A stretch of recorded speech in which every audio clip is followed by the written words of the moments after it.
L'année 2017 est partie, voici 2018, déjà au mois de janvier. L'heure est encore au bilan et aux perspectives de cette année qui a commencé en diplomatie. Précisément, l'année 2017 a été riche pour ce grand pays au cœur de l'Afrique, notre continent, un pays qui est sorti de sa torpeur diplomatique, je dirais même de son brouillard diplomatique. Première étape, c'est les sommets Afrique-France, tenus à Bamako, la capitale du Mali. Oui, le tout dernier pour François Hollande, le président ou l'ex-président français. C'était en janvier de l'année écoulée. Évidemment, ce sommet, on retiendra qu'il avait salué la résolution des conflits au Congo-Kinshasa, une résolution pacifique. Ça a été même un modèle recommandé par tous les chefs d'État africains et celui de la France, un modèle recommandé au continent. Regardez, encore une fois, ce grand moment. 27e sommet Afrique-France Bamako du 13 au 14 janvier 2017. Le moment est solennel.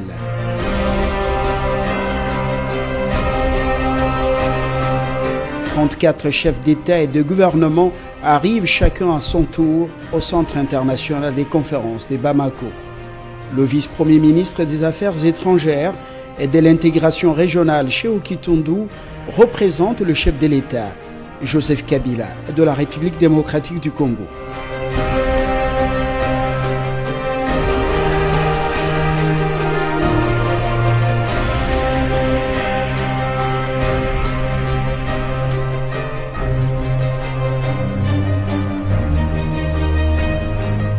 Quelques longues minutes après, c'est la traditionnelle photo de famille avant le début des discours.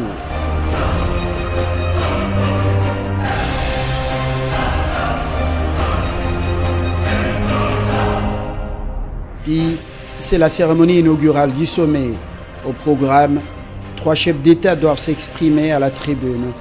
Le Malien Ibrahim Boubacar Keïta, le Français François Hollande et enfin le Tchadien Idriss Déby, aussi président de l'exercice de l'Union africaine. À Bamako, Shehu Tundu a conduit une délégation composée de Barnabé Kikabine Karoubi, le conseiller diplomatique du chef de l'État, Séraphin Ngouège, l'ambassadeur itinérant, Ileka Atoki, l'ambassadeur de la République démocratique du Congo auprès de la République française, le secrétaire général aux affaires étrangères et quelques hauts cadres de l'administration diplomatique. Le président de la FEC, Albert Youma, a représenté le patronat congolais à ce sommet dans son volet économie et développement. Dans son allocution, Ibrahim Boubacar Keïta, l'hôte de marque du sommet, rend hommage à un homme, François Hollande. Le président malien est revenu longuement sur les raisons de l'intervention française dans son pays il y a 4 ans. L'histoire retiendra que c'est simplement que ce dommage qui est rendu. C'est dans un esprit à un moment particulier, le président François Hollande, qui a voulu et proposer l'organisation de ce sommet à tout le monde. À son tour, le président français prend la parole pour un discours d'adieu à ses homologues africains. François Hollande évoque le défi sécuritaire pour ce sommet des Bamako. Plus de 100 000 membres des forces de l'ordre déployés dans la capitale pour prévenir toute attaque terroriste. Le dirigeant français s'engage à passer de 20 000 à 25 000 le nombre des soldats africains formés par la France. Car il ne peut pas y avoir de sécurité en Europe si des groupes terroristes s'installent à ses frontières. Il ne peut pas y avoir de maîtrise de l'immigration sans stabilité politique. Il ne peut pas y avoir de paix durable sans sécurité en Afrique. La France agit donc partout où elle pense qu'il est utile de le faire en Afrique, par solidarité, par devoir et également par la volonté de porter partout le message de la sécurité et de la paix. Et lorsque la France intervient désormais en Afrique, j'insiste sur le mot désormais, c'est toujours à la demande d'un pays souverain, avec l'accord de l'Union africaine et aux côtés des forces africaines dans le respect du droit international. Autre volet de son discours, l'aide au développement de la France pour le continent, évaluée à 20 milliards d'euros sur 5 ans. François Hollande annonce qu'elle va connaître une hausse de 15% pour atteindre désormais 23 milliards d'euros sur les 5 prochaines années. Bon, le partenariat, c'est toujours gagnant-gagnant. La France, dans ce qu'elle peut apporter, le président Hollande l'a dit, et l'Afrique aussi. Donc, l'Afrique, c'est un potentiel énorme. Je le dis souvent, d'ici 2050, l'Afrique aura 2 milliards d'habitants, jeunes, je pense formés. On se battra pour que ce soit ainsi, pour donner la perspective à la jeunesse, et puis un potentiel économique. Ce n'est pas aux citoyens de la RDC que je vais le décrire. On dit que la RDC, elle seule, est un scandale géologique et économique. Donc l'Afrique a ses atouts. Voilà, ce sera toujours avec tous les États du monde un partenariat gagnant-gagnant. Enfin, Idriss Déby, le président tchadien, est aussi président en exercice de l'Union africaine. Il décrit l'instabilité en Libye, dans le Sahel, la Corne de l'Afrique, au Soudan du Sud et dans la région des Grands Lacs et d'Afrique centrale. Une situation aggravée par le terrorisme, la criminalité et le trafic d'êtres humains. Et face à ces défis, Idriss Déby appelle à une solidarité forte et confiante. Et l'occasion est tout indiquée pour le président de l'Union africaine de saluer la décrispation du climat politique au Congo-Kinshasa, pays que le sommet Afrique-France recommande comme modèle d'inspiration dans la recherche des solutions à la crise politique par le dialogue. L'initiative du dirigeant congolais et la volonté de la classe politique sont soutenues et encouragées par l'Afrique. Je me réjouis ici de la tendance assez forte de nombreux pays africains à privilégier le recours au dialogue et à la concertation comme mode de solution de leurs crises et tensions politiques. L'exemple donné ici par la RDC mérite notre soutien et encouragement. Ce bel exemple doit nous inspirer pour d'autres situations. En dépit de cette tendance positive, ça ne peut que nous réjouir.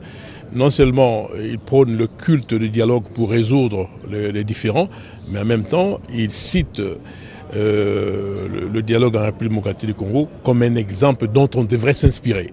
Donc vous comprenez que là, c'est quand même un événement pour la République démocratique du Congo. Ça ne peut que réjouir en tout cas. Non seulement le président de la République qui a été celui qui a convoqué ce dialogue, mais aussi tous les acteurs politiques qui doivent être fiers de l'œuvre accomplie, à savoir l'accord du 31 décembre qui va bientôt permettre à une gestion consensuelle de l'État et avec comme objectif principal l'organisation des élections libres, démocratiques et transparentes. Sécurité et stabilité en Libye, le sujet est aussi évoqué. Le président du Congo-Brazzaville a fait une proposition à ses homologues, plaide par ailleurs pour le renforcement du partenariat, surtout sur le plan économique. Monsieur le Président, vous avez fait une proposition concernant la situation en Libye parce que vous avez reçu une charge de l'Union africaine. Et comment comptez-vous amener vos pairs à matérialiser cette proposition? Ah bon, c'est pas la charge sur mes seules épaules, hein. C'est l'Union africaine qui a mis un comité de haut niveau pour essayer de contribuer à la recherche d'une solution de sortie de crise. La question libyenne est une question politique. Elle l'est de plus en plus aujourd'hui, mais elle aurait dû l'être hier également. Parce que nous faisions à l'époque des propositions politiques qui avaient été rejetées. On a préféré les solutions que vous connaissez. C'est le désastre en Libye. Et donc, l'Union africaine, en remettant en place ce comité de haut niveau, se réapproprient en réalité le dossier de la Libye. Et bon, puisque nous avons été en toute humilité désignés pour être le président du comité, nous allons convoquer une réunion du comité le 27 janvier prochain. Puisque vous êtes à Kinshasa, venez donc couvrir la réunion et vous en saurez plus à ce moment-là. Une cérémonie inaugurale également marquée par la remise des prix par les chefs d'État maliens et français aux jeunes investisseurs africains présents notamment lors du forum économique et du forum jeunesse tenu toujours à Bamako à marge de ce sommet. Après l'ouverture solennelle, c'est l'entrée dans le vif du sujet. Deux réunions en huis clos dans la salle ovale du bâtiment C du centre des conférences. La première sur le thème paix et sécurité et la seconde sur l'économie et le développement. Au nom du chef de l'État Joseph Kabila, le vice-premier ministre des Affaires étrangères et de l'intégration régionale de la RDC a fait une communication au cours de laquelle il a donné la vision de son pays dans le cadre du partenariat Afrique-France, orienté désormais vers de nouveaux horizons de l'émergence. Léonard Sékou-Kitundu a également informé les chefs d'État et de gouvernement de l'évolution des discussions politiques sur les arrangements sous la médiation de la CENCO avec un accord politique déjà sur la voie de l'inclusivité effective. Sékou-Kitundu qui est déjà au front diplomatique avec une intelligence stratégique dans une approche non seulement percutante mais aussi de franchise et de respect mutuel, a eu des contacts de plus haut niveau comme les échanges avec le chef de l'État français François Hollande, le président de la République du Congo Denis Sassou Nguesso. Il a également échangé avec le président Museveni de l'Ouganda, le Togolais Faure Gnassingbé, le président nigérien, le ministre français des Affaires étrangères Jean-Marc Ayrault et la secrétaire générale de l'Organisation internationale de la francophonie Michaël Jean. Dans mon intervention, j'ai évoqué la question du processus politique dans notre pays, en particulier en ce qui concerne le dialogue politique national inclusif.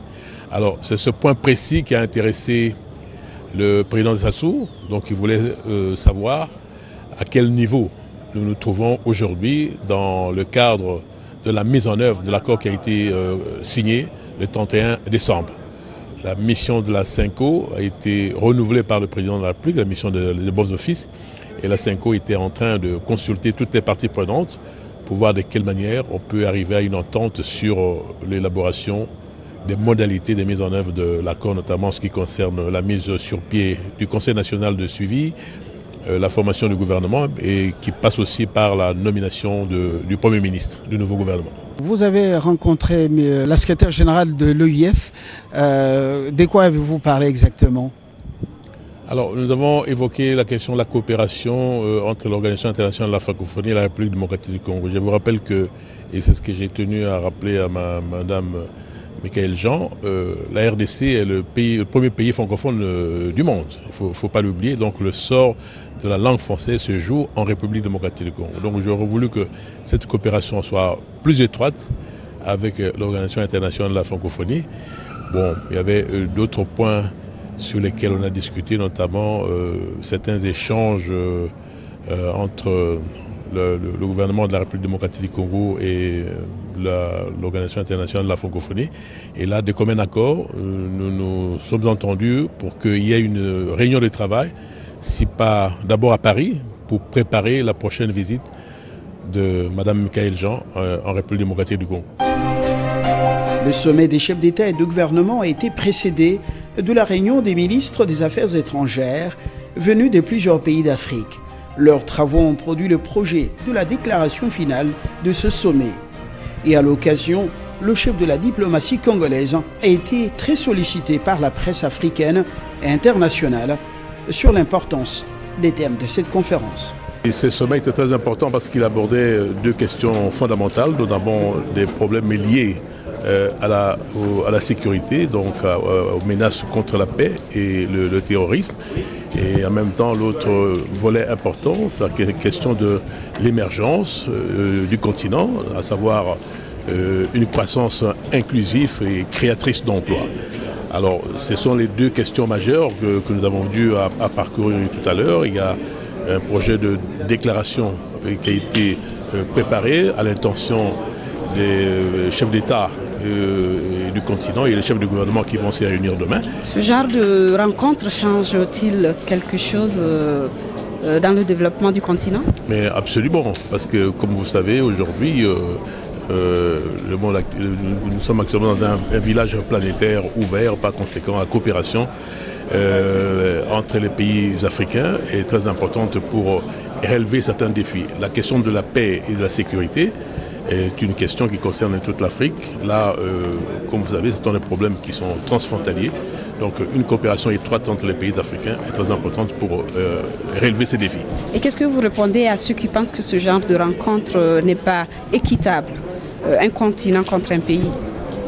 Non, c'est vrai, cet argument est revenu de manière récurrente, mais nous estimons quand même que la France n'est pas n'importe quel pays, c'est un pays membre permanent du Conseil de sécurité des Nations Unies. Et alors quand on aborde par exemple la question de la sécurité sur le continent, la France joue un rôle important, donc il est important qu'il se développe cette coopération avec la France. Je vous rappelle aussi qu'au Conseil de sécurité, dans la répartition des tâches entre les membres permanents du Conseil de sécurité, c'est la France qui généralement répond du continent africain. Par conséquent, c'est une rencontre qui est tout à fait correcte et plutôt utile pour le continent.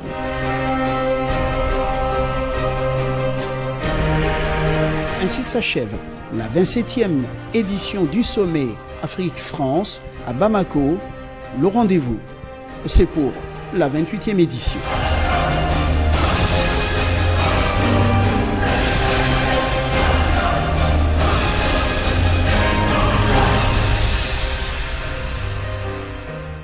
Le sommet des chefs d'État et de gouvernement de l'Union africaine fin janvier 2017, marqué justement par une intense action diplomatique congolaise, une diplomatie anticipative et visionnaire de Joseph Kabila à travers son ministre des Affaires étrangères, qui est en même temps vice-premier ministre en charge de ce secteur. Oui, plusieurs changements étaient donc prévus sur le continent et même aux Nations Unies, l'accession de certains pays donc au Conseil de sécurité de l'ONU comme membre non permanent, ça exigeait que le Congo soit consulté. Le Congo aussi avait besoin d'un soutien de ses partenaires sur le continent et dans le monde.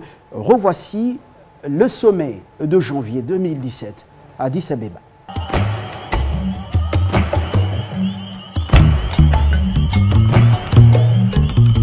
Addis Abeba, la capitale de la République fédérale démocratique d'Éthiopie, a abrité du 30 au 31 janvier 2017 la 28e session ordinaire de la conférence des chefs d'État et de gouvernement de l'Union africaine. Ce sommet a débuté le lundi 22 janvier par la session ordinaire du comité de représentants permanents. Ensuite, le mercredi 25 janvier avec le 30e conseil exécutif qui a réuni les ministres des Affaires étrangères des pays membres, dont le vice-premier ministre Léonard Shehu Kitundu de la République démocratique du Congo, arrivé à Addis Abeba pour les travaux de ce sommet. Dans sa suite, Aimé Bodji, le ministre du Commerce extérieur, Marie-Louise Mwangue, la ministre du Genre, la vice-ministre de la Santé, Rwakabouba Magui, Barnabé Kikaebine Karoubi, le conseiller principal au collège diplomatique du chef de l'État, l'ambassadeur itinérant Gandou à la présidence de la République et Claude Nyamugabo, l'ambassadeur de la RDC à l'Union africaine. Pas de décisions d'envergure avant la réunion des chefs d'État et de gouvernement, mais quelques dossiers sensibles sont abordés durant les travaux à huis clos. L'ambition affichée par les dirigeants africains à travers l'agenda 2063 est de créer les conditions d'une stabilité et d'une prospérité partagée en Afrique où aucun enfant, aucune femme, ni aucun homme n'est délaissé ou exclu sur la base du sexe, d'appartenance politique, de religion, d'ethnie, de localité, d'âge ou autres facteurs.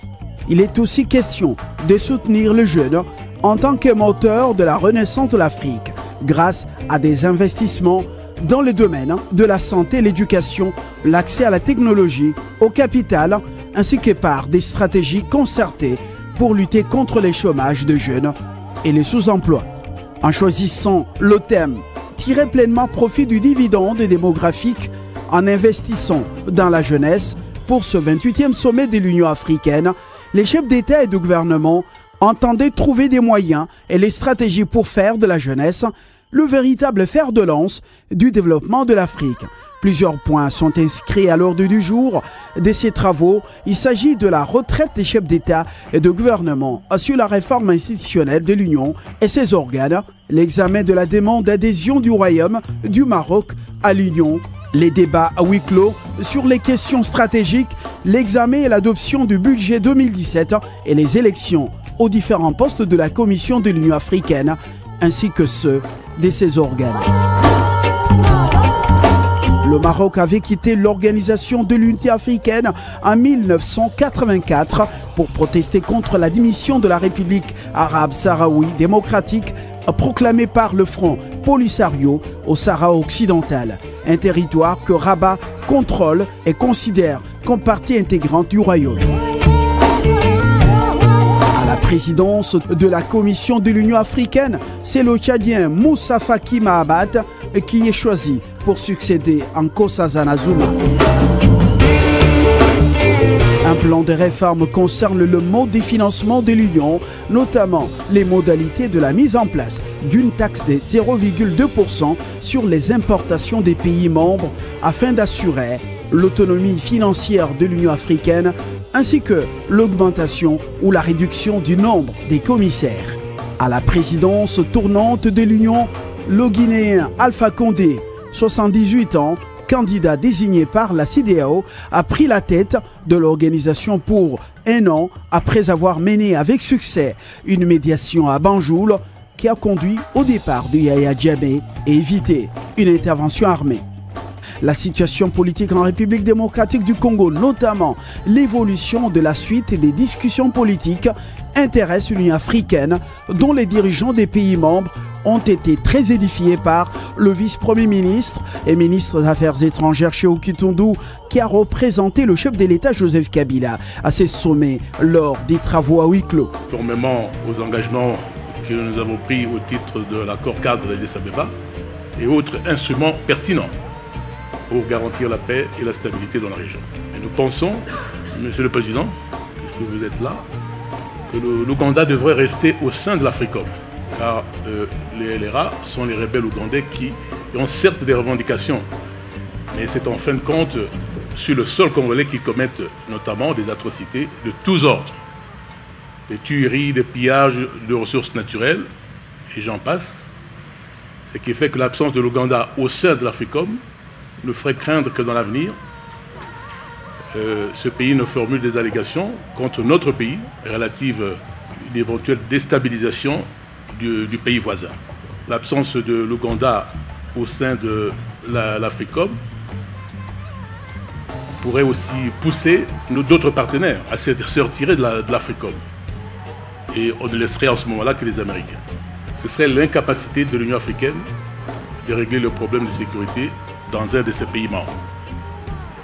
C'est pour ça que nous faisons la suggestion que finalement, tout compte fait, l'action militaire seule ne suffirait pas à régler ce problème et qu'il y a lieu d'explorer d'autres possibilités comme le benchmark de l'engagement régional numéro 1 de l'accord cadre qui recommande aux pays de la région de régler le problème avec leur rébellion, notamment peut-être par les dialogues, à l'instar du dialogue que nous avons entrepris à Kampala et qui a permis à la République démocratique du Congo de se retrouver autour de la table avec ses propres rebelles.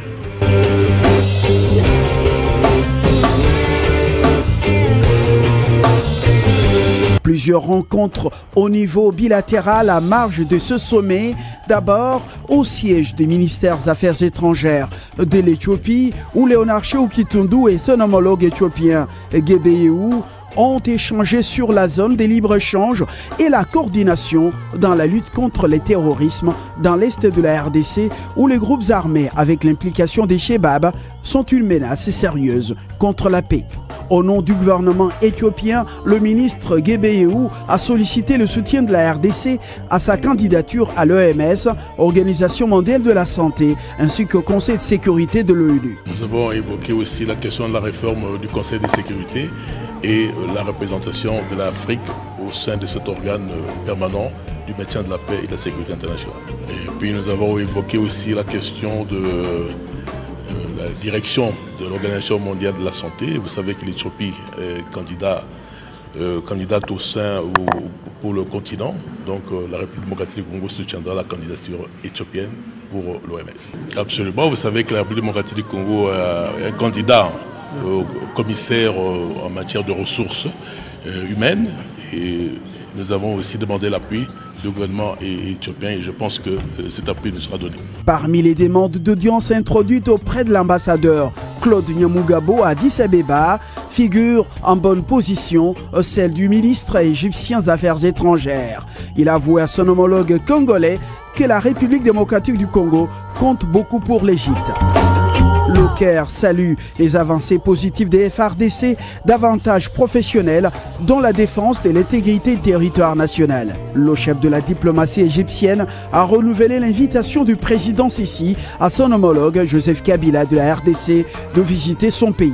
Sur le plan de l'énergie, l'Égypte se dit prête à apporter sa technique appliquée au canal des Suez dans la construction du Grand Inga.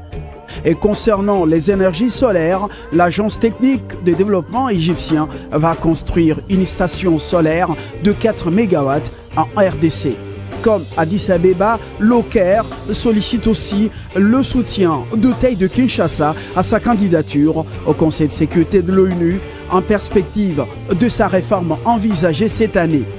Et en contrepartie, l'Égypte rassure à la RDC un soutien inconditionnel dans les instances internationales. Et concernant la lutte contre les terroristes dans l'est du Congo, le gouvernement égyptien offre déjà sa collaboration au FARDC pour éliminer leurs menaces. Au chapitre des affaires, la balance commerciale entre les deux pays a atteint 65 millions de dollars américains par an et devra donc s'accroître. Et enfin, la guerre des eaux sur les cours du Nil. Addis Abeba et le Caire en désaccord à cause du démarrage par l'Éthiopie du chantier des méga-barrages sur le cours du Nil que l'Égypte dénonce comme une menace potentielle pour son approvisionnement en eau. Et la RDC, comme l'une des principales sources du Nil, est très sollicitée par les deux pays à marge de ce sommet dans la recherche de solutions à cette crise. Et puis, dans le cadre du dialogue voulu stratégique entre la RDC et la MONUSCO, Léonard Tshilombo espère un partenariat plus efficient avec cette mission. Finalité, le bien-être à l'intérêt des Congolais. Le dimanche 30 janvier, quelques heures avant l'ouverture solennelle du sommet, le secrétaire général de l'ONU a reçu dans ses bureaux de l'UA le vice-premier ministre congolais des Affaires étrangères et de l'intégration régionale. Leurs échanges ont porté sur quelques sujets d'intérêt capital, notamment l'adaptation de la mission de l'ONU aux réalités actuelles en RDC, à l'évolution de la situation au pays. Ceci dans un partenariat stratégique de manière à consolider le lien des coopérations entre l'ONU et la RDC. Les deux personnalités ont aussi évoqué l'insécurité dans la partie est de la RDC avec des actes des terroristes perpétrés contre les populations et l'affaire M23 ainsi que les dossiers des réfugiés sud-soudanais.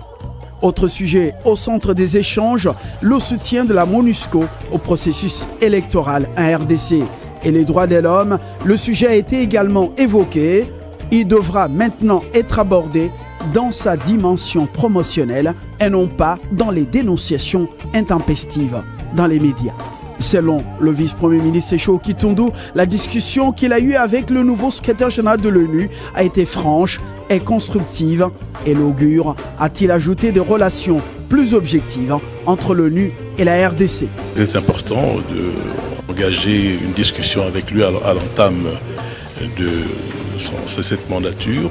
Comme vous savez, la République démocratique du Congo est le partenaire privilégié des Nations Unies. Le déploiement le plus important des fonds des Nations Unies dans le cadre de l'opération de maintien de la paix se trouve en RDC. Par conséquent, il est important dans le dialogue stratégique que nous avons avec les Nations Unies à travers MONUSCO à Kinshasa, d'échanger avec le secrétaire général sur les points importants et qui concernent nos relations.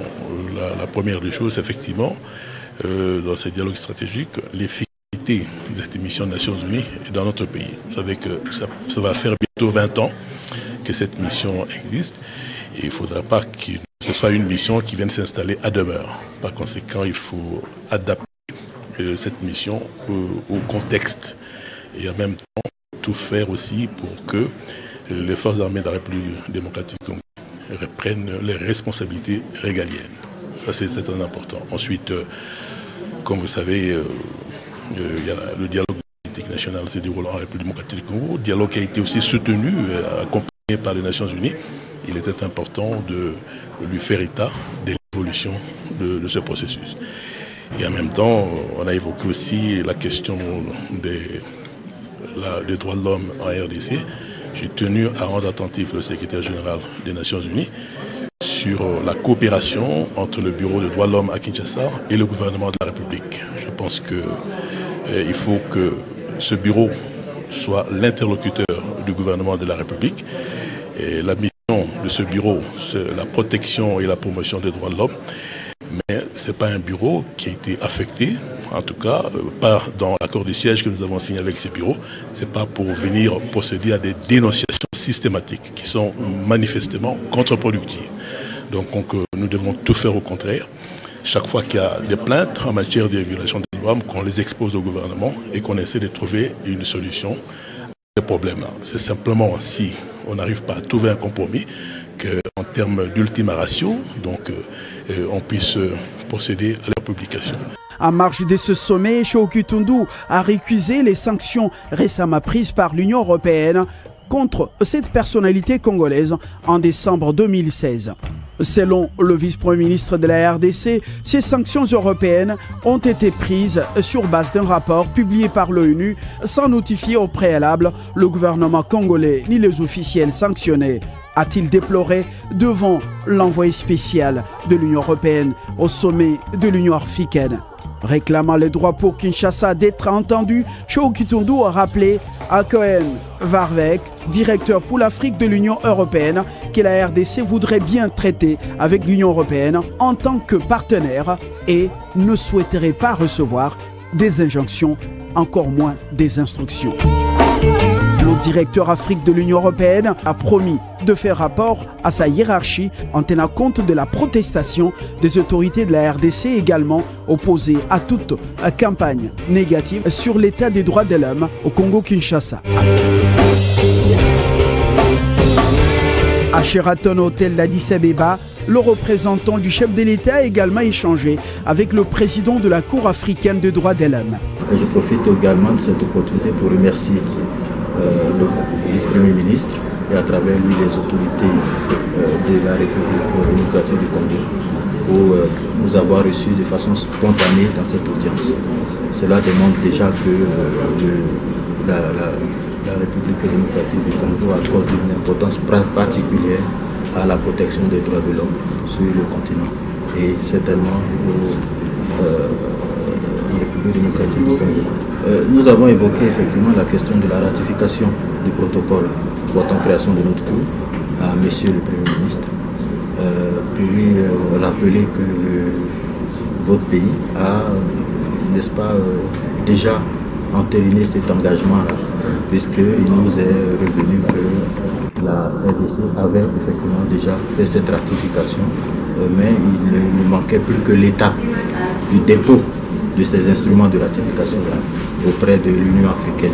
Une bonne nouvelle pour la RDC, un prix de l'excellence ALMA 2017 a été décerné à notre pays pour reconnaître ses efforts dans la lutte contre le paludisme et sa mortalité.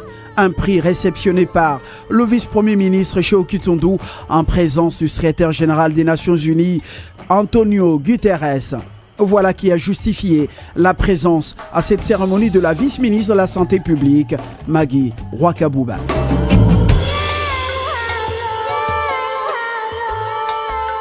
Kinshasa, dans une stratégie d'encerclement de l'Afrique, le continent, le plus grand continent de l'avenir et du moment, a expliqué l'évolution de la situation politique, surtout à travers la mise en œuvre de l'accord signé le 31 décembre 2016 au centre interdiocésain chez les catholiques. Oui, un moment important justement pour la diplomatie qui voyait déjà se profiler à l'horizon plusieurs enjeux. Des chefs d'État et de gouvernement sont consultés et même ont été édifiés sur ce qui se passait au pays. Le vice-premier ministre Shehu Kitundu est porteur du message du chef de l'État Joseph Kabila à son homologue Denis Sassou Nguesso. Remise de la correspondance, le contenu est réservé aux seuls destinataires.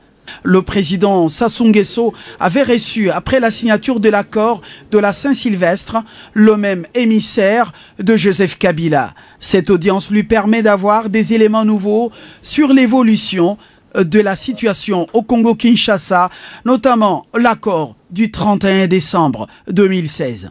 Lors de notre dernière rencontre avec le président Denis Sassou Nguesso, il a souhaité qu'on revienne après lui faire le point de la situation en République démocratique du Congo dans la phase conclusive du dialogue politique national inclusif. C'était l'objet de notre visite selon le message du président Kabila à seulement le Congolais ici en face. Denis Sassou Nguesso salue les avancées du processus politique et électoral en République démocratique du Congo. Pour ce dernier, le cap doit être mis sur l'organisation des élections devant conduire au renouvellement de la classe politique congolaise à travers les urnes.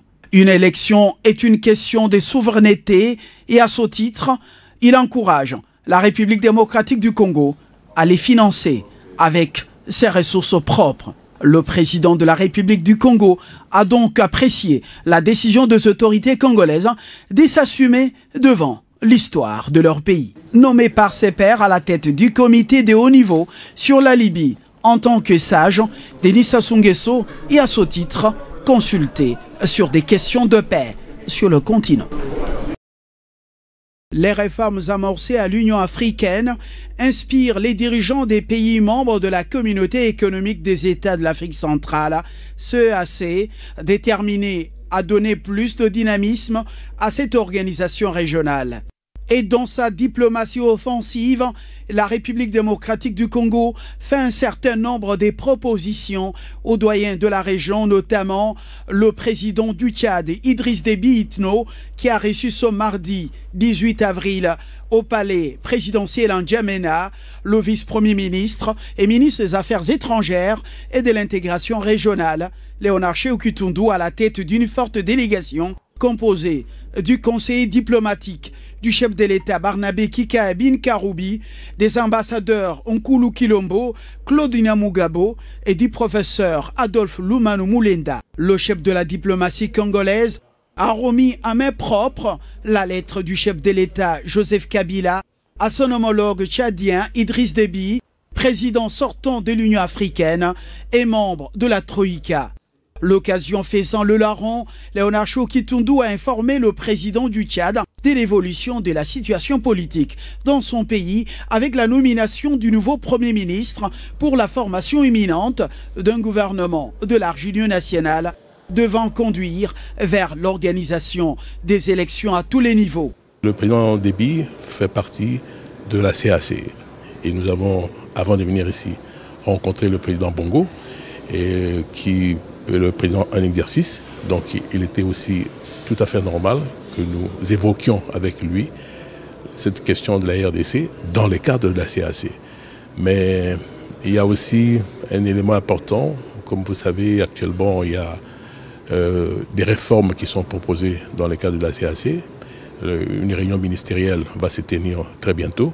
Idriss Déby Itno, qui a dirigé l'Union africaine pendant une année, a su de plus près le processus de résolution de la crise politique au Congo-Kinshasa.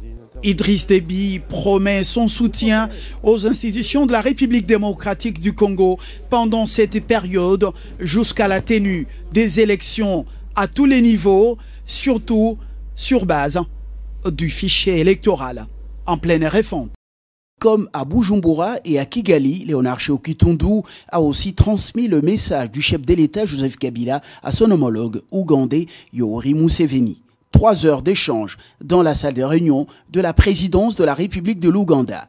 Nous avons profité de cette occasion pour évoquer les questions d'abord dans les relations bilatérales, notamment la situation sécuritaire à l'est de la République démocratique du Congo, la situation de M23 ici, en Ouganda, et en même temps, nous en avons profité pour faire le point de la situation politique en République démocratique du Congo, en particulier la conclusion du dialogue politique national inclusif par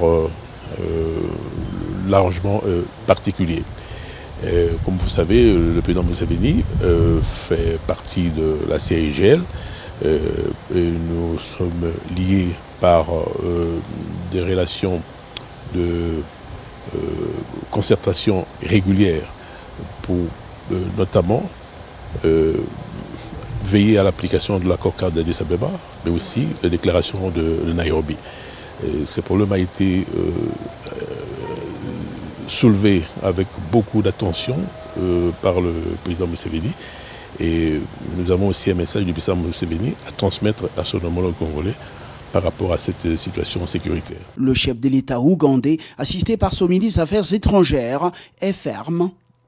Nous n'accepterons pas une autre guerre contre la République démocratique du Congo qui a tant souffert et avec mort d'homme. Les élections restent la priorité pour ce pays très stratégique au cœur de l'Afrique, a déclaré le dirigeant ougandais. Effectivement, parce que la stabilité de la RDC implique aussi la stabilité de l'Ouganda et vice-versa. Par conséquent, c'est comme le dit le président Museveni, c'est que ils ne peuvent plus tolérer que certains groupes utilisent le territoire ougandais pour déstabiliser la République démocratique du Congo. Le vice-premier ministre, ministre des Affaires étrangères et intégration régionale, Léonard Shehu-Kitundu a entamé ce jeudi 4 mai 2017 une nouvelle manche de sa tournée diplomatique de clarification et d'explication du processus politique en cours actuellement en République démocratique du Congo. Bujumbura, capitale de la République du Burundi, a été choisie pour débuter cette nouvelle manche des convictions de Léonard Shehu-Kitundu qui était accompagné du conseiller diplomatique du président de la République, Barnabé Kikaya, et du professeur Adolphe Lumanou. C'est aux alentours des 16 heures que la délégation congolaise a franchi les perrons de la résidence des fonctions du président Pierre Nkurunziza. Le vice-premier ministre a tout d'ego remis le message écrit du président Joseph Kabila Kabange à son homologue burundais dont la teneur n'a pas été révélée. Le vice-premier ministre congolais a retracé les grandes lignes chronologiques des raisons des convocations du dialogue politique national inclusif à l'étape actuelle de conclusion de l'arrangement particulier et la publication prochaine du gouvernement de large union nationale. À la suite de cet exposé, le président Pierre Nkurunziza a félicité le président Joseph Kabila Kabange pour avoir réussi à maintenir la paix et la cohésion nationale pendant cette période politique difficile semblable à celle que son pays a connue et franchie positivement en 2014 et 2015. Pour Nkurunziza, la paix en RDC voisine égale la paix au Burundi. Il souhaite donc voir la RDC aller de l'avant dans ce sens pour un vivre ensemble régional bénéfique à toutes les populations. Faisant un parallélisme avec la situation politique traversée par son pays durant la période 2014-2015, le président burundais a fustigé la main extérieure prépondérante dans les problèmes politiques connus tant en République démocratique du Congo qu'au Burundi, avec des relais nationaux souvent au sein d'une opposition à solde face à une opposition responsable et constructive. Pour lui, la dynamique interne des mobilisations permanentes du peuple souverain doit être les remparts face à ces ingérences étrangères intempestives. Ainsi, le président Nkurunziza a salué le patriotisme et le nationalisme du président Kabila, qui résiste dignement aux côtés de son peuple et de ses intérêts fondamentaux. Le président burundais a salué l'amélioration des relations de bon voisinage avec la RDC avec une collaboration sécuritaire opérationnelle aux frontières et une très bonne coopération judiciaire entre les deux États. 2 heures d'entretien au palais présidentiel de Kigali, la capitale rwandaise. C'est un Paul Kagame très détendu qui reçoit des mains de Léonard Shehu-Kitundu la lettre de son homologue congolais Joseph Kabila en présence de sa ministre des Affaires étrangères Louise Mushikiwabo, du conseiller principal diplomatique du chef de l'État congolais Barnabé Kikaya Bin Karoubi et du professeur Adolphe Lumanu Mulenda. L'occasion est tout indiquée pour le chef de la diplomatie congolaise d'évoquer avec le dirigeant rwandais des questions bilatérales, surtout la sécurité entre les deux pays, la RDC et le Rwanda. Il est aussi question du plan de redynamisation de la communauté économique des pays du Grand Lac. Mais quelle a été la réaction du président rwandais Paul Kagame? Mushikiwabo nous fixe. Le président a été très content d'avoir des informations précises, d'avoir l'opportunité de poser des questions, de comprendre. Le président Kagame a donné un message retour à travers le messager spécial à son frère, le président Kabila, de 3 choses. D'abord, qu'il apprécie ce compte-rendu, cette mise au point. Deuxièmement, que la RDC étant un pays frère et voisin, ce qui se passe en RDC affecte le Rwanda et vice-versa. Et troisièmement, qu'il faudrait que tout le monde, surtout au niveau de notre région et certainement au niveau du continent africain, qu'on fasse tout pour que le processus entamé en RDC déjà depuis la fin de l'année dernière puisse aboutir à une conclusion satisfaisante. Autre sujet abordé, l'ingérence extérieure dans les affaires politiques internes en Afrique. Selon les 2 ministres des Affaires étrangères, la République démocratique du Congo et le Rwanda condamnent l'attitude de certains partenaires. Kigali abrite ce dimanche 7 mai la réunion des ministres des Affaires étrangères des pays membres de l'Union africaine et des ambassadeurs. Objectif, approfondir les discussions autour des réformes initiées à l'Union africaine. Dans la capitale insulaire, le vice-premier ministre Léonard Tchéou-Kitundu est porteur des messages verbaux du chef de l'État Joseph Kabila à son homologue de la Guinée équatoriale, Théodoro Obiangema Mbasogo. Arrivé dimanche soir à Malabo, la capitale, à la tête d'une forte délégation composée du conseiller principal diplomatique du chef de l'État Barnabé Kikaya, de l'ambassadeur Nkulu Kilombo, le chargé des missions du chef de l'État, de l'ambassadeur Claude Nyamugabo auprès de l'Union africaine et du professeur Adolphe Lumanu Mulenda Bwanansefou. Le chef de la diplomatie congolaise a été reçu lundi par le président Obiang dans son palais présidentiel, situé à quelques mètres de l'océan Atlantique. Près d'1 heure d'entretien entre la délégation congolaise et Théodoro Obiangema, assisté par son ministre des Affaires étrangères, Agopito Mba Mukui, édifié par Tchéou-Kitundu sur l'évolution de la situation politique et les avancées du processus électoral, le président de la Guinée équatoriale a promis tout son soutien, celui de son pays, aux institutions de la République démocratique du Congo, jusqu'à l'organisation des élections crédibles. Ceci dans le cadre de la communauté économique des États de l'Afrique centrale. Il a par la même occasion salué les déroulements des opérations d'enrôlement des électeurs dans le cadre de la réforme du fichier électoral. Je crois que mon frère Kabila a voulu m'informer en tant que président de l'Union africaine, parce que nous avons eu à converser et je lui ai montré le souci de l'Union africaine, parce que le Congo c'est quand même le cœur de l'Afrique. Donc la stabilité et l'unité du Congo, nous y tenons tous beaucoup. Donc il m'a expliqué un peu. Et là, il m'a envoyé la délégation pour venir m'expliquer de fond en comble la situation pour que je comprenne mieux. Parce que je lui ai dit que l'Union africaine est à sa disposition, nous sommes prêts à l'accompagner parce que pour nous c'est extrêmement important, l'unité et la stabilité au Congo. Donc je suis très heureux qu'il a envoyé cette forte délégation qui ne comprenait pas seulement les ministres, mais qui comprenait aussi les ministres qui ont participé à toutes les négociations, donc ils pouvaient davantage m'éclairer. Ils m'ont donné des documents, mais j'étais à même de m'éclairer. Évidemment, nous avons été échangés en tant que juristes pour voir un peu le petit piège qui est la cause de tous les problèmes. Bon, mais je pense qu'avec la bonne volonté et le patriotisme, je ne doute pas que les Congolais, qu'ils soient de la mouvance et de l'opposition, sont patriotes.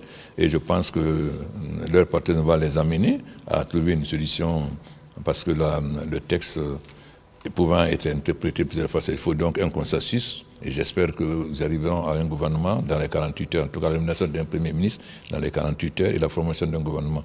Parce que j'ai vu qu'ils sont très avancés. Une de mes préoccupations était de dire, mais comment, s'il y a le Premier ministre, comment vous allez faire?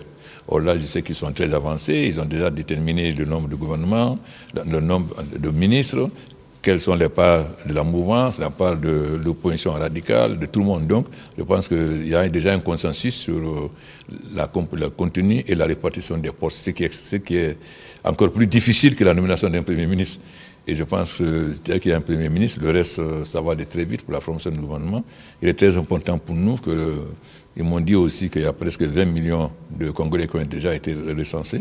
Donc je pense que le recensement électoral pour faire un fichier crédible aussi va aller. Et nous espérons donc que les délais seront respectés. C'est le souhait de l'Union africaine. Johannesburg, la capitale économique d'Afrique du Sud. Le chef de l'État sud-africain, avec un agenda très chargé, a choisi de recevoir le numéro 2 du gouvernement congolais dans ce bureau des Lituli House, le siège du Congrès national africain ANC, tout un symbole pour l'envoyé spécial du chef de l'État, Joseph Kabila, auprès du dirigeant sud-africain. C'est un accueil très chaleureux que Jacob Zuma a réservé au chef de la diplomatie congolaise et sa délégation pour un entretien de plus d'1 heure. Sekou Kitundu a été porteur des messages de Joseph Kabila, son homologue sud-africain, message dans lequel il lui brosse l'évolution de la situation politique en République démocratique du Congo, marquée par des avancées notables, notamment la mise en place d'un gouvernement de large union nationale et la récomposition du fichier électoral à travers les opérations d'identification et d'enrôlement des électeurs. Le vice-premier ministre Sekou Kitundu et le président Zuma ont aussi évoqué les questions bilatérales entre la RDC et l'Afrique du Sud, ainsi que quelques dossiers importants au niveau de la SADC. Prochainement, nous devons tenir la grande commission mixte République sud-africaine et République démocratique du Congo. Donc nous avons aussi discuté des points sur lesquels vont porter cette grande commission mixte. Le chef de l'État sud-africain s'est beaucoup réjoui de l'initiative de son homologue congolais. Jacob Zuma encourage Joseph Kabila d'aller de l'avant pour le bien du Congo démocratique. Je suis très heureux d'avoir reçu l'envoyé spécial et je remercie Monsieur le Président de la République, Kabila, mon cher frère, de l'avoir envoyé parce que maintenant je comprends ce qui se passe dans votre pays et je le remercie beaucoup pour ça. Le pays de Patrice Emery Lumumba et celui de Nelson Mandela entretiennent de très bonnes relations. C'est ce mardi que Léonard Sekou Kitundu est rentré la nuit à Kinshasa pour préparer la réplique aux fameuses sanctions de l'Union européenne. Une réplique qui s'annonce très sévère. C'est le mardi 11 avril que Léonard Sekou Kitundu et ses hauts responsables de la République ont quitté Kinshasa, direction Addis Abeba, la capitale éthiopienne et siège de l'Union africaine. Comme dernièrement à Brazzaville, auprès du président Denis Sassou Nguesso, et à Conakry, auprès du président Alpha Condé, le chef de la diplomatie congolaise et sa délégation vont expliquer et surtout clarifier la situation politique au Congo-Kinshasa telle qu'elle évolue. C'est ce mercredi dans la matinée que Sekou Kitundu et toute la délégation ont été reçus par le président de la Commission de l'Union africaine, Moussa Faki, dans son cabinet de travail au siège de cette institution panafricaine. Près d'1 heure d'entretien axé sur la politique interne en République démocratique du Congo, l'effectivité de la mise en œuvre de l'accord du 31 décembre, le processus électoral avec ses avancées notables dans la refonte du fichier électoral. Le successeur de Nkosazana Zuma à la Commission de l'Union africaine prend acte de la nomination de Bruno Tshibala au poste de Premier ministre et plaide déjà pour la formation dans un délai raisonnable d'un gouvernement élargi à toutes les composantes impliquées dans l'accord des Saint-Sylvestre. Il plaide également pour la mise en place du Conseil national des suivis de la CAN. Mission terminée au siège de l'Union africaine à Addis Abeba, le vice-premier ministre Shehu Kitundou et toute la délégation peuvent rentrer à Kinshasa pour d'autres urgences et ailleurs. L'Afrique, oui, mais encore le monde, en commençant par l'Europe, qui est le vieux continent, où plusieurs partenaires, surtout les principaux, comme la Belgique, la France et même l'Italie, sont donc aussi consultés. Charles Michel et Shehu Kitundou ont eu un tête-à-tête de plus d'une heure focalisé sur les relations bilatérales entre la République démocratique du Congo et la Belgique dans les canaux diplomatiques désormais plus suivis après un flottement d'incompréhension et des malentendus fâcheux. Il a été aussi question de l'accord politique dont l'arrangement particulier se fait encore attendre après le décès d'Étienne Tshisekedi. La question des sanctions européennes que la République démocratique du Congo juge inopportune et contre-productive a également été évoquée au cours de ces échanges. La République démocratique du Congo promet de les dénoncer auprès des instances européennes habilitées. Sur toutes ces questions, un dialogue franc et constructif a eu lieu entre les deux hommes d'État. Pour Léonard Shehu Kitundou, cette rencontre avec les locataires du numéro 16 rue de la Loi est une nouvelle page blanche pour resserrer un partenariat constructif entre la Belgique et le Congo-Kinshasa. Rappelons que vendredi dernier, le vice-premier ministre Shehu Kitundou a été reçu au palais d'Egmont par son homologue belge Didier Reynders pour un tête-à-tête suivi d'une séance de travail, sans oublier des entretiens très importants et fructueux à la Commission de l'Union européenne. À cette étape, s'est ajoutée sa visite officielle de 3 jours à Belgrade, où il a eu des contacts avec son homologue serbe et le président de la République. Léonard Shehu Kitundou imprime sa nouvelle approche diplomatique, celle d'ouverture proactive et décomplexée visant à donner un rôle d'acteur agissant et non subissant à la République démocratique du Congo. Il a eu des échanges lundi avec son homologue serbe Ivan Dačić. Au menu, la concrétisation des bonnes relations et intentions diplomatiques entre Kinshasa et Belgrade. Pour la Serbie, les relations historiques entre les deux capitales sont fortes, car l'ex-Yougoslavie a soutenu le combat des indépendances africaines, dont celle de la RDC, notamment dans le mouvement des pays non alignés, et a apporté un soutien inconditionnel au Premier ministre Patrice Emery Lumumba. Le chef de la diplomatie serbe a également souligné que Laurent Désiré Kabila a entrepris une partie de ses études à Belgrade.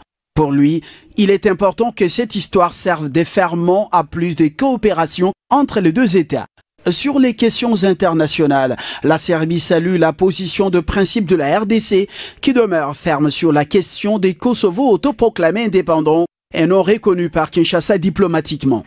Léonard Shehu Kitundou a salué quant à lui la position de la Serbie qui s'est désolidarisée d'autres pays membres du Conseil de l'Union européenne dans les sanctions ciblées contre des officiels congolais. Les deux parties ont convenu de mettre en place une grande commission mixte bilatérale qui va notamment harmoniser les différentes voies des coopérations, notamment sur le plan économique avec la création d'une chambre de commerce RDC-Serbie. 24 heures après, c'est le président serbe Tomislav Nikolović qui a reçu le vice-premier ministre et ministre des Affaires étrangères et de l'intégration régionale. Léonard Shehu Kitundou, c'était au palais présidentiel de Belgrade. Il a été aussi question de la consolidation des relations entre les deux pays et des relations historiques depuis le combat des indépendances, le mouvement des non-alignés et la lutte de Patrice Emery Lumumba.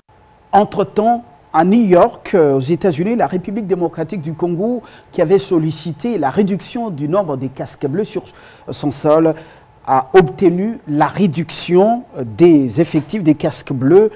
Notre point de vue a été entendu et partagé d'ailleurs par certains membres permanents du Conseil de sécurité des Nations Unies, sans compter les non permanents.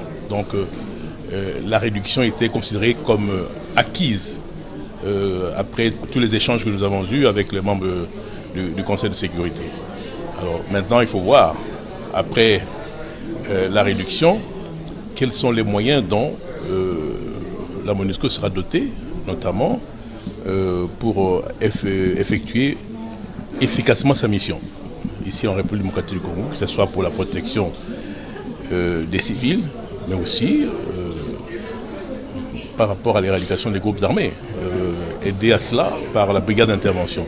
Vous savez, nous mettons beaucoup l'accent là-dessus parce que nous voulons que cette mission soit robuste et ait un mandat plutôt offensif, comme il a été clairement dit devant cet aéropage important sur le plan international. Face à la guerre asymétrique à laquelle nous sommes confrontés à l'Est de la République démocratique du Congo, la MONUSCO doit disposer de moyens adaptés au contexte nouveau. Toujours en 2017, Moscou et Kinshasa ont réactivé leurs relations dans le domaine précis avec l'augmentation du nombre des bourses accordées aux étudiants congolais, aux chercheurs. Oui, à travers une visite historique de Léonard Cheokitundo à Moscou sur invitation de son homologue russe, oui, Sergueï Lavrov. Une visite historique pour un chef de la diplomatie congolaise. Revoici ce moment. On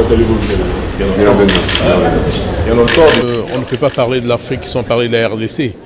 Que la RDC soit confrontée à certains problèmes actuellement ne diminue en rien son importance stratégique au cœur du continent africain. Par conséquent, l'honneur qu'on nous rend ici reflète l'importance de la République démocratique du Congo dans le concert des nations. C'est seulement ça. Et vous savez qu'il y a beaucoup de similarités entre la République démocratique du Congo et la Fédération de Russie. Et à l'heure où nous parlons même de la réforme du Conseil de sécurité, vous avez remarqué, je crois que la Russie espère que la RDC pourra être parmi les pays qui pourront représenter le continent africain au sein du Conseil de sécurité des Nations Unies. Par conséquent, nous sommes vraiment très honorés de cette visite et il y a lieu de remercier effectivement les autorités russes par rapport à l'accueil qui nous a été réservé et nous espérons intensifier, approfondir les relations entre la République démocratique du Congo et la Fédération de Russie dans tous les domaines. C'est la conclusion à laquelle nous sommes arrivés parce que surtout sur le plan diplomatique, le problème ne se pose pas, les relations sont normales, mais nous avons constaté qu'il y avait un déficit sur le plan économique alors qu'il y a énormément d'opportunités d'investissement dans notre pays et qui pourront être exploitées. Et puis, au Moyen-Orient, l'Iran connaît que la République démocratique du Congo est une force potentielle compte tenu de la richesse qu'on retrouve dans ce pays. Eh bien, à la grande cérémonie d'investiture de Rouhani Hassan, le président réélu, le chef de l'État Joseph Kabila a été représenté à cette grande cérémonie qui a marqué également plusieurs contacts avec les milieux d'affaires et même politiques. Le Congo pèse beaucoup au Moyen-Orient, surtout en Iran. Représentant personnel du président de la République démocratique du Congo à la cérémonie d'investiture du président réélu de la République islamique d'Iran, le docteur Rouhani, le vice-premier ministre et ministre des Affaires étrangères et de l'intégration régionale, Léonard Cheokitundo, a fructifié son séjour iranien avec de multiples contacts à dimension diplomatique et économique, dont celui avec son collègue iranien, Jair Zafar. Au menu des entretiens, les questions diplomatiques internationales, le renforcement des relations entre l'Iran et la République démocratique du Congo. Sur le premier plan, les deux interlocuteurs ont salué les relations historiques qui lient les deux États, dont l'appartenance au groupe des pays non alignés. Kinshasa et Téhéran ont condamné les sanctions unilatérales prises à leur encontre par certaines puissances internationales sans privilégier les voies et moyens des concertations diplomatiques consacrées.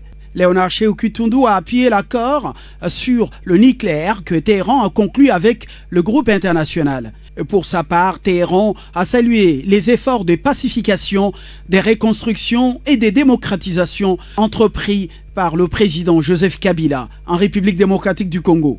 Au plan bilatéral, Kinshasa et Téhéran ont convenu de relancer leur coopération dans le domaine de la santé par l'intermédiaire du Croissant Rouge iranien qui réhabilite l'hôpital de Kalembelembe à Kinshasa, le Croissant Rouge qui inaugurera une polyclinique moderne à Kinshasa. La diplomatie, c'est aussi convaincre les investisseurs étrangers à venir explorer les opportunités au pays de Lumumba et surtout y investir. Et le vice-premier ministre congolais Léonard Sékou-Toundou s'y est employé avec beaucoup de dextérité, comme c'est le cas ici à Téhéran, la capitale iranienne, où il a été reçu dimanche 6 août par la haute direction des Mapna Group, un géant iranien dont la construction des centrales hydroélectriques, les centrales mobiles et les éoliennes. Ce groupe, 5e au classement mondial dans ce secteur, détient une expérience avérée dans ce secteur confirmée à travers 19 pays dans le monde. Mapna Group veut entrer en Afrique par le sud du Sahara et surtout la République démocratique du Congo, pays où le potentiel énergétique énorme l'intéresse au plus haut point. Le patron de ce groupe a proposé au vice-premier ministre Sékou-Toundou des solutions plus rapides pour pallier justement la carence en énergie électrique, notamment la réhabilitation des équipements des centrales hydroélectriques et thermiques non performantes à travers le pays, en attendant la réalisation du méga-projet Grand Inga à vocation régionale et continentale. La haute direction a sollicité une visite exploratoire au Congo pour fin septembre. Après ces constructeurs, Léonard Sékou-Toundou a été reçu au siège du Croissant Rouge iranien. Au menu, l'accroissement des activités de cette organisation humanitaire très présente en RDC dans le domaine de la santé. Face aux catastrophes et aux défis humanitaires dans quelques coins de la République, notamment l'espace Grand Kasaï, le vice-premier ministre Sékou-Toundou a plaidé pour l'augmentation des interventions du Croissant Rouge sur le terrain. C'est par une visite du boulevard Patrice Emery Lumumba, immortalisé dans cette ville historique du Moyen-Orient, que l'hôte de marque du président Rouhani a terminé ses visites. La République démocratique du Congo occupe une place de choix dans le cœur des Iraniens, départ son historique combat des libérations politiques, sa position géographique en Afrique avec 9 pays voisins et stratégique pour les affaires. Voilà ce qu'a déclaré le président de la Chambre de commerce de la République d'Iran, Chafié, au vice-premier ministre et ministre congolais des Affaires étrangères et de l'intégration régionale. Léonard Sékou-Toundou, l'invité d'honneur du patronat iranien, c'était le lundi 7 août dernier à Téhéran. Les hommes d'affaires iraniens qui tiennent bon malgré les sanctions économiques imposées à leur pays par les puissances occidentales sont intéressés par des échanges dans le domaine du génie constructeur, l'ingénierie électrique, les mines, la cimenterie, l'agriculture, notamment la culture du cacao, du café et du caoutchouc. Des échanges qui vont s'inscrire dans le cadre de la coopération sud-sud, surtout entre les deux pays non alignés, soutiennent le chef de la diplomatie congolaise, Sékou-Toundou, et son homologue iranien, Mohamed Jafad Jarif. La RDC est un pays frère de l'Iran et nous espérons renforcer la coopération avec ce pays. Et nous sommes très contents de la visite du vice-premier ministre et espérons, dans les jours à venir, consolider nos liens de coopération avec ce grand pays. Et Mapna Group se dit déjà prêt avec des solutions plus rapides dans le domaine énergétique. Le vice-premier ministre Sékou-Toundou plaide en faveur de la création d'une passerelle entre la Chambre de commerce iranien et la Fédération des entreprises du Congo. L'idée sera examinée très prochainement par les deux parties à Kinshasa. Après le Moyen-Orient, il fallait rentrer à Addis Abeba, la capitale éthiopienne, et la plaque tournante de la politique africaine pour les épreuves qualifiantes de cette offensive diplomatique, couronnée par des victoires lors du sommet des chefs d'État et de gouvernement. Addis Abeba, la capitale éthiopienne, abrite du 27 juin au 1er juillet 2017 la 34e session ordinaire du comité des représentants permanents de l'Union africaine et la 31e session du comité exécutif de cette institution panafricaine. Il s'agit pour la première de la rencontre des ambassadeurs des pays membres accrédités au siège de l'Union africaine, ainsi que celle des ministres des Affaires étrangères, dont les Congolais Léonard Shehu Kitundu déjà sur place, ici, dans la capitale éthiopienne. Le tout en prélude du 29e sommet des chefs d'État et de gouvernement, très attendu ici, au regard des enjeux mondiaux de l'heure et surtout des attentes nombreuses d'ailleurs, des Africains, surtout les jeunes, attentes suscitées par les réformes amorcées par les dirigeants africains. Une occasion pour Moussa Mahamat Faki, le président de la Commission de l'Union africaine, d'annoncer qu'après la Corne de l'Afrique et le Sahel, il va poursuivre sa tournée en Afrique centrale, secouée par la crise sécuritaire. Moussa Faki, qui s'est réjoui par ailleurs de la crédibilité dont jouit l'Union africaine maintenant, avec la volonté de toutes les organisations internationales, une volonté annoncée de ne rien entreprendre ni de décider sur le continent sans l'institution panafricaine, d'où son appel à l'unité entre Africains et à parler d'une seule voix. De manière claire, la RDC exige le retrait des sanctions dites ciblées prises par l'Union européenne et les États-Unis d'Amérique, un discours que Shehu Kitundu tient dans les grandes capitales européennes, notamment à Bruxelles, Paris et même Rome, où les choses n'ont pas été très faciles. Voilà, c'était un discours franc. Après le succès diplomatique enregistré à Addis Abeba, la capitale éthiopienne, et siège de l'Union africaine, au cours du sommet, le 29e, des chefs d'État et de gouvernement de l'institution panafricaine, Shehu Kitundu à Bruxelles, dans les couloirs du 6e niveau de l'immeuble du service européen pour l'action externe, juste le temps d'une poignée de main entre le chef de la diplomatie congolaise et la haute représentante et vice-présidente de la Commission européenne. L'audience se tient loin des caméras, dans un échange sans détour.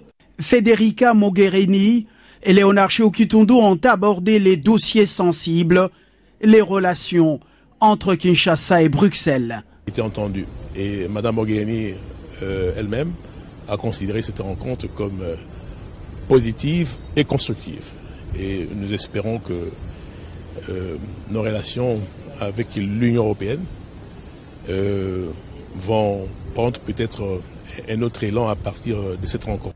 À propos des sanctions jugées illégales, la République démocratique du Congo se réserve toujours le droit de riposter, même de manière très sévère. J'ai fait comprendre à Mme Mogherini qu'on ne sous-estime pas la capacité de la République démocratique du Congo de prendre par réciprocité des mesures restrictives à l'égard aussi de certaines personnalités de l'Union européenne.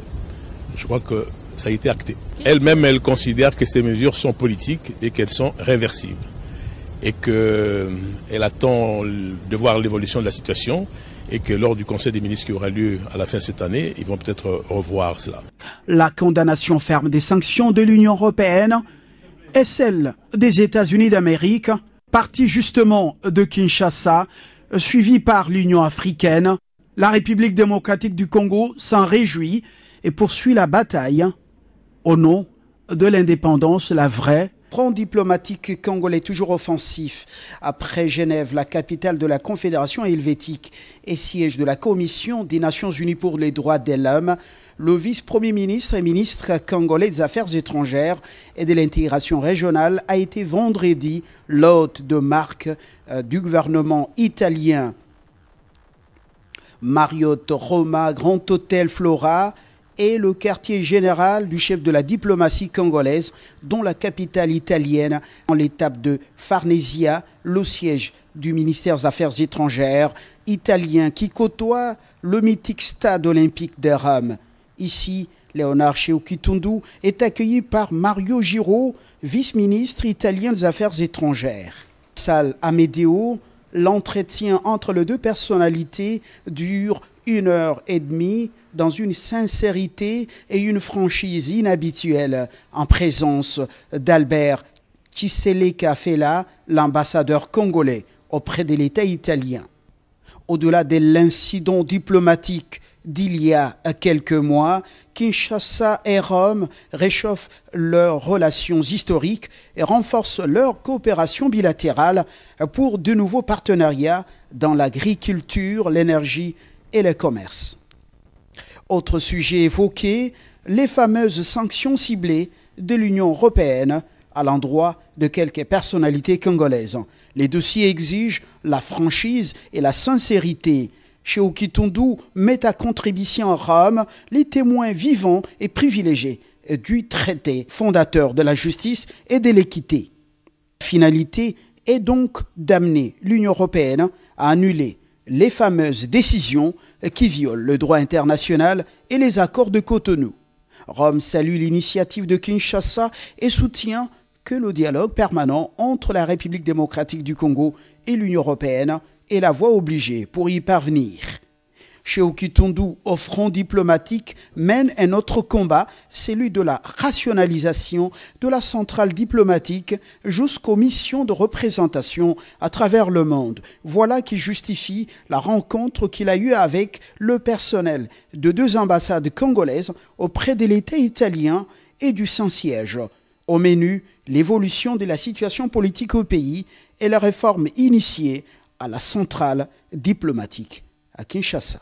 Les récentes déclarations du chef de la délégation de l'Union européenne et du vice-premier ministre belge Didier Reynders n'ont pas laissé indifférent le vice-premier ministre, ministre des Affaires étrangères et de l'intégration régionale congolais, Léonard Shehu Kitundu. En effet, dans un double communiqué de presse, le chef de la diplomatie congolaise a condamné avec fermeté le modus operandi de ses partenaires extérieurs basé sur des sources illogiques. Au chef de la délégation de l'Union européenne, le ministre des Affaires étrangères regrette qu'en dépit des efforts de reprise de dialogue constructif avec l'Union, tant à Bruxelles qu'à Kinshasa, conformément à l'article 8 de l'accord de Cotonou, le chef de la délégation de l'Union européenne à Kinshasa ait quand même publié une déclaration locale non conforme à la teneur de l'accord politique du 31 décembre 2016 et désobligeante à l'endroit des autorités congolaises relativement à la récente nomination du Premier ministre congolais. Le ministre des Affaires étrangères, qui regrette cette pratique inappropriée, signale que la RDC n'est en aucun cas membre de l'Union européenne et qu'il n'existe donc aucun lien de subordination entre elles, mais bien au contraire, une relation de partenariat. Léonard Shehu Kitundu a tenu à rappeler au chef de la délégation de l'Union européenne et à ses collègues accrédités à Kinshasa la stricte obligation de respecter les dispositions pertinentes de la Convention de Vienne sur les relations diplomatiques qui leur impose, en l'occurrence, à teneur de l'article 41, paragraphe 1, le devoir de ne pas s'immiscer dans les affaires intérieures d'un État. Le ministre des Affaires étrangères a noté que la non-observance par ses partenaires des obligations découlant de la dite convention peut amener à tout moment, au terme de son article 9, l'État accréditaire sans avoir à motiver sa décision, à informer l'État accréditant que le chef ou tout autre membre de la mission diplomatique est persona non grata. Au vice-premier ministre belge, auteur d'un communiqué en rapport avec la nomination récente du premier ministre Bruno Tshibala, le chef de la diplomatie congolaise regrette qu'en dépit du modus vivendi arrêté en concert avec son homologue congolais sur l'utilisation des canaux diplomatiques comme moyen idoine d'échange entre les deux gouvernements, le vice-premier ministre belge ait quand même publié un communiqué non conforme aux termes de l'accord politique du 31 décembre 2016 et désobligeant à l'endroit des autorités congolaises relativement à cette nomination. Il réitère donc sa désapprobation à l'encontre de cette pratique manifestement inappropriée et tient à rappeler l'impérieuse nécessité de respecter les principes fondateurs de la Charte des Nations Unies, à savoir l'égalité souveraine de tous les pays, l'égalité des droits de peuple et de leur droit à disposer d'eux-mêmes, les principes du droit international touchant les relations amicales et la coopération entre les États. À tous les deux, le ministre des Affaires étrangères a confirmé en tout état des causes dans tous les deux communiqués que la nomination du Premier ministre a été effectuée dans le strict respect de la Constitution, de l'esprit et de la lettre de l'accord politique du 31 décembre 2016 et constitue une consolidation du dit accord dont l'objectif primordial est l'organisation des élections crédibles, apaisées et transparentes. Le ministre des Affaires étrangères rappelle par ailleurs que le droit de manifester est garanti par la Constitution, mais l'exercice de cette liberté peut faire l'objet de la part de l'autorité publique des restrictions prévues par la loi et constituant des mesures nécessaires dans une société démocratique au maintien de l'ordre public et à la sécurité nationale. L'autre succès diplomatique de cette action de la RDC, c'est l'élection de notre pays au Conseil des droits de l'homme de l'ONU, malgré l'opposition de grandes puissances comme les États-Unis d'Amérique, puisqu'encore à New York, rappelons que la RDC s'est donc engagée officiellement dans l'accord de Paris, un accord sur le changement climatique.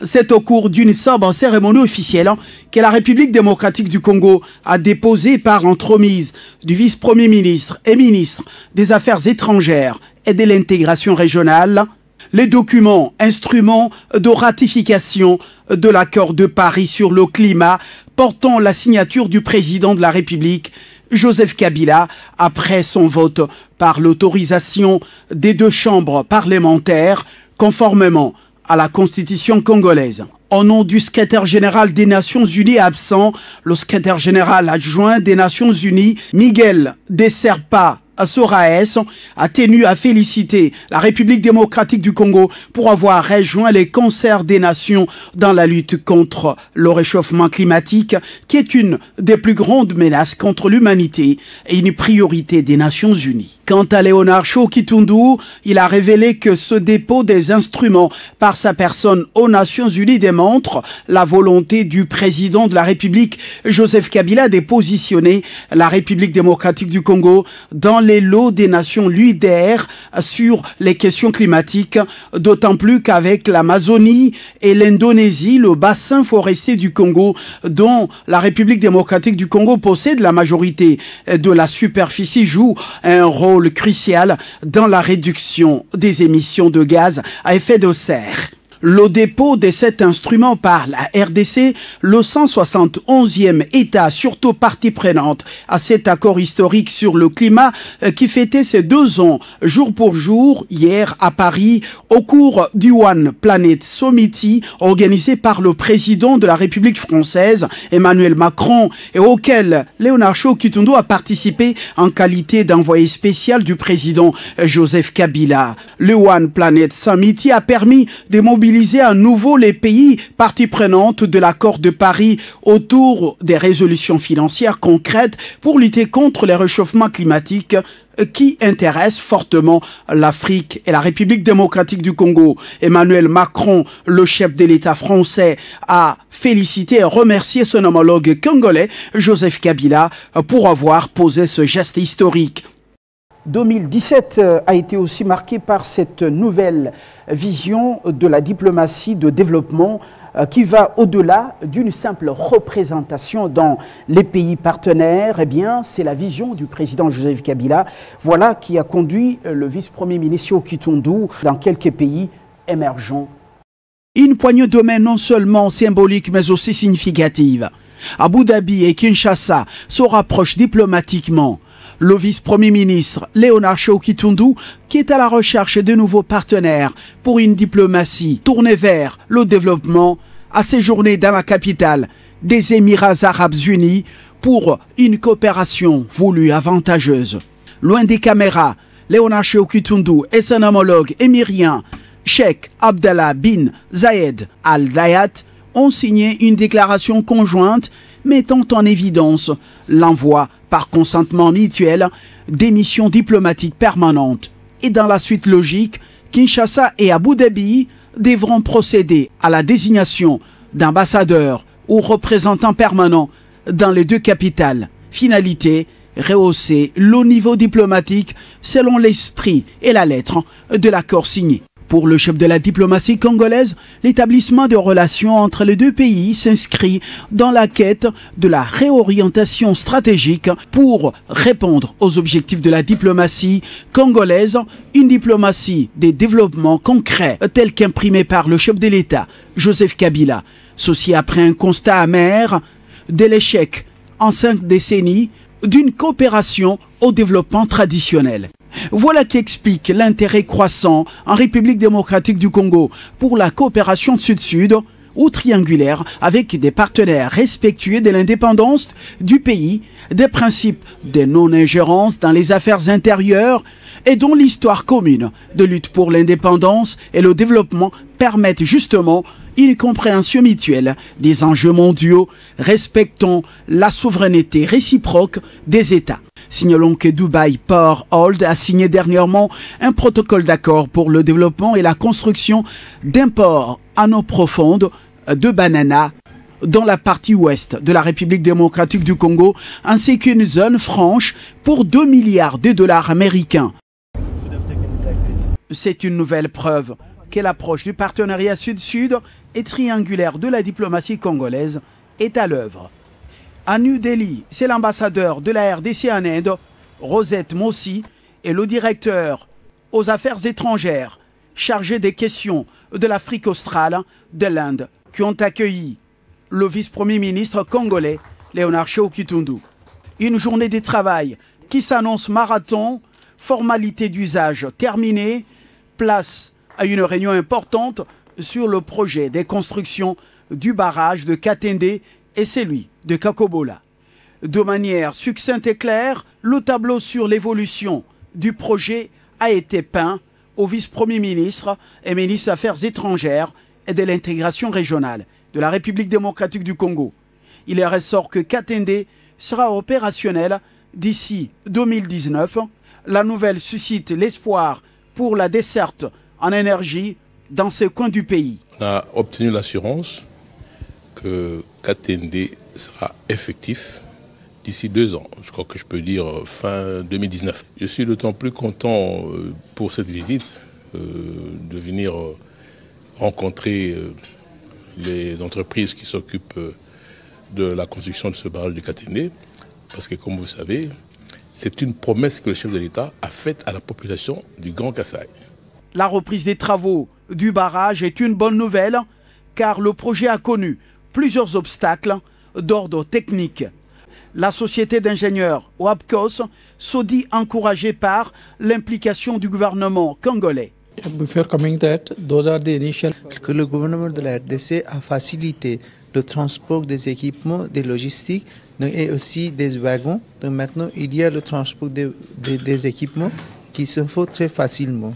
Il n'y a pas de développement sans énergie, un défi que devra donc relever la République démocratique du Congo à travers notamment le savoir-faire et l'expertise de ses partenaires étrangers. Léonard Shehu Kitundu va capitaliser son séjour en Inde pour rencontrer plusieurs partenaires et autres sociétés tenter d'investir au Congo-Kinshasa.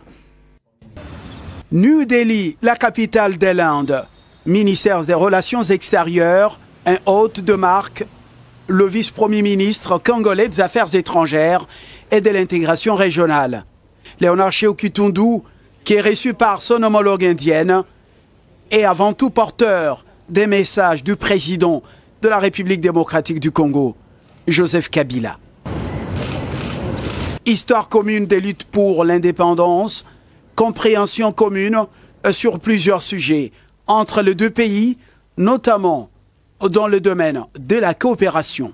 À l'exemple de l'Inde, il y a quelques années, la République démocratique du Congo aspire aussi à son émergence. Elle devra pour ce faire s'inspirer de l'expertise de ce pays. Une ligne de crédit pour des projets intégrateurs est disponibilisée par l'Inde dans le cadre de la coopération avec l'Afrique. La République démocratique du Congo est comptée parmi les bénéficiaires de cet appui, hormis celui que le gouvernement indien devra octroyer pour son accompagnement dans la transition énergétique, dont l'enveloppe financière est estimée à 2 milliards de dollars américains. La RDC devra pour ce faire ratifier son adhésion. L'organisation des élections au Congo-Kinshasa préoccupe aussi l'Inde en tant que l'une des vieilles démocraties du monde. Sa commission électorale va accompagner la CENI pour la réussite du processus électoral en cours. Shehu Kitundu et son homologue indienne ont aussi évoqué les questions bilatérales Les deux pays ont noté des avancées significatives. Léonard Shewki-Tundu quitte New Delhi avec une panoplie d'engagements très fermes entre le pays de Lumumba et celui de Gandhi pour le renforcement des liens de coopération. Voilà ce qu'a été l'essentiel de cette action diplomatique en 2017. Merci de nous avoir regardé et suivi avec intérêt. Voilà.